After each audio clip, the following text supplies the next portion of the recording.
You're listening to Just Saying It on the SportsMap Radio Network. Here's Cole Thompson. 3 receivers left, including a tight end, Musgrave. They get motion to the left side by Reed. Snap to Love. Looks the end zone. Pump fakes. Throws late. Touchdown! Romeo Doubs on the post. They beat Eddie Jackson with Romeo Doubs, and after a pump fake, a laser right to the post, and the Packers lead 6-0. In the shotgun, Love. Showtime to his right. Wicks moves in motion to the wing right side. They stack 2 receivers on the left. And the give to Jones up the middle, blasting to the end zone. Touchdown! Showtime into the end zone. And the Packers extend the lead to 16-6. Gun 3 receivers right, 1 to the left.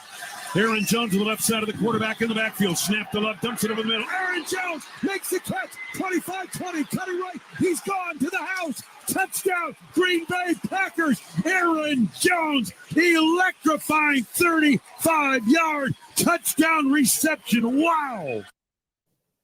What a way to prove. Yeah, nothing's really changed in the Windy City. 800-224-2004. The final from the likes of Soldier Field without Aaron Rodgers for the first time in franchise history. Really 15 years since he's really owned their butt, but still 38-20 victory with Jordan Love running the show. Big time win. Big time game if you are a Packers fan, and a lot of questions if you are a Bears fan. We're going to get to the Bears in a little bit. I don't want to spend too much time on that when I know that you want to talk about the winners first. Jordan Love proved a lot of things yesterday, but the first thing was the critics lie all the time, and they have prerogatives, and they have storylines, they have mental errors that they have to go through on their brains nonstop, because I was told, you were told, all of you were told, Jordan Love can't play football. No, Jordan Love just does not know how to play football. This guy is bum. Oh, this guy's a loser. He's not going to be able to make it in the NFL. Sat for 3 years, couldn't go toe-to-toe with a 2-time MVP and an offense that was methodically corrected for Aaron Rodgers. This guy? Yeah, he ain't doing anything. Nope, just not happening. Just go ahead and call it a day. That's what I was told. That's what multiple media outlets decided to go ahead and run their mouth after one bad practice of Jordan Love in training camp. In training camp. Not a game. Not a game. Allen Iverson said it best. We're talking about practice. One practice, and Jordan Love can't play football. Can't be a starter. Can't be the guy that wins over the locker room and absolutely shredded against bad teams. He's just going to be a bum. And you know what? He might be. He very well could end up being an absolute disaster of a passer when you play teams that are really good. And don't worry, Green Bay's got them on their schedule. They have a lot of games on their schedule to where they can fall apart. Detroit's in 3 weeks. That's going to be a 7:15 kickoff. You don't think that people are going to be paying attention to that?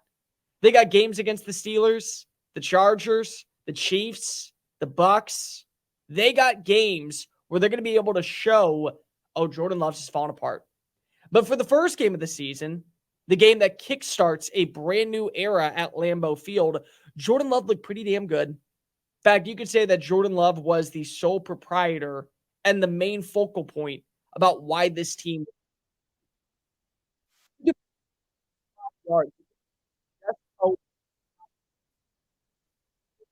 rating of 123.2 and 3 touchdowns. He was able to target receivers. He was able to get the ball in the right place at the right time. And the biggest thing, he didn't try to do too much. He didn't.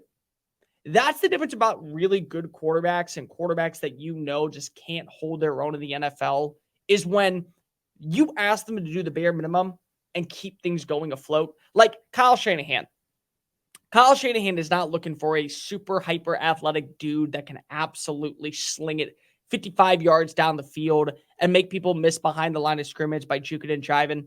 That's not his style. That's not his MO. He wants a guy that's going to get the ball in playmakers' hands in a timely manner and keep drives alive. That's his MO. And that's why Brock Purdy works in San Francisco and really nowhere else. Yesterday, Jordan Love basically did that. Hey, Aaron Jones is open across the middle. Okay, let's target him for a 51-yard blast. Hey, Luke Musgraves is running a post pattern and he's going to be about 15 yards downfield. Okay, let's get the ball to him, pick up the first down, and regroup and reassess. Hey, Jaden Reed's potentially going to be open for a 30-yard bomb. We'll make that happen.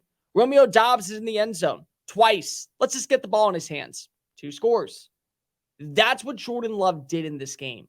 And when you have that, you have something. Doesn't mean you have an elite team by any standards, and doesn't mean that you have a Super Bowl caliber quarterback that's slinging the rock. It means that you have a capable guy who can run your offense and can make sure that mental mistakes don't derail the rest of your outcome. 800-224-2004. What I loved about this game from Jordan Love's perspective is that nothing ever seemed to faze him. Nothing ever seemed to put him under duress. Now, he had some moments. He had some blunders. Had a couple bad throws. Absolutely did not look locked in as much as probably some fans wanted him to be. Could have had probably closer to 300 passing yards instead of 245. But he still averaged 9.1 yards per throw. He didn't have a turnover. He was sacked 1 time, and he had 3 touchdowns. Because the weaponry is there. It's young, but it's there. Jaden Reed is a very good receiver coming out of Michigan State. Luke Musgraves is a very good tight end that people seem to forget about because he didn't play last year at Oregon State. Christian Watson, when healthy, can be an exceptional vertical threat deep downfield for 30-plus yard gains. Romeo Doubs was a very good route runner and a security blanket for Carson Strong when he was at Nevada. Like, they have talent. It's just super young, and we don't know exactly what the end goal and upside could be. But there's talent inside the room. And Jordan Love just found that talent and made it his business. He just literally went ahead and methodically zipped and zapped and threw his way through all of a Chicago Bears secondary that still looks like an absolute disaster in year 2 of Matt Eberflus. And they did not look like the better team. They looked like they were a team that was ready to go ahead and win the division. I don't know if they can.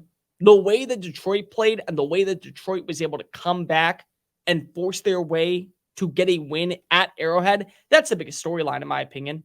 That's the game that you want to talk about.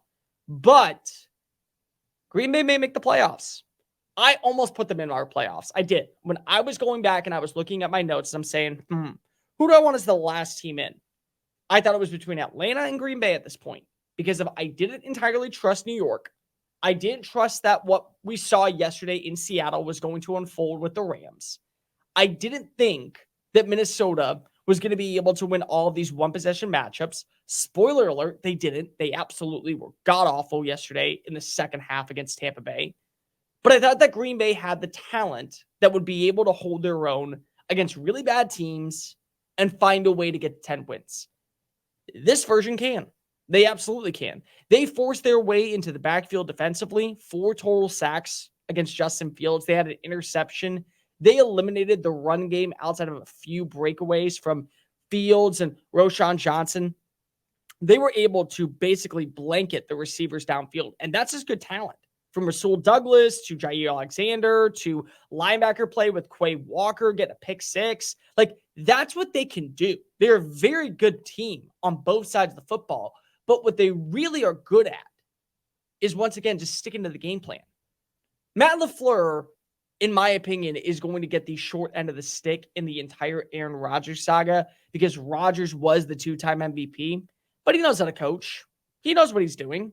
And I think that you saw that yesterday when Love came in, and it didn't look like he was actually Aaron Rodgers 2.0, but it did look like he picked up a few things while sitting on the bench for 3 years, picking the brain of now the New York Jets quarterback.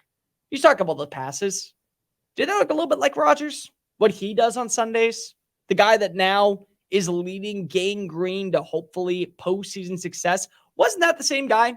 I thought so. Multiple times I thought so. And when you watch that game, watch the way that Jordan Love takes the field with confidence and poise. That was a worried part for me. First real game as the starter. First moment where you are in control. You have all the power. You're supposed to be that dude. You're supposed to now take the place of one of the greatest quarterbacks of all time. One of the superstars and pioneers and absolute difference makers and hellraisers in Green Bay history. You have to take over for him. And he seemed cool. He seemed calm. He never faced pressure. And every single drive, it always felt like he was in control. If you have that for a young quarterback that still is worth finding out a little bit about, because we have no idea what Jordan Love can be, this may be a one-hit wonder, or it could be the start of something promising, that will carry you deeper and deeper and deeper into your career. And it's what really helped out for a guy like Aaron Rodgers when he was coming into the league, replacing Brett Favre. He had to learn that my confidence is key for us to be successful. Jordan Love did the exact same thing yesterday.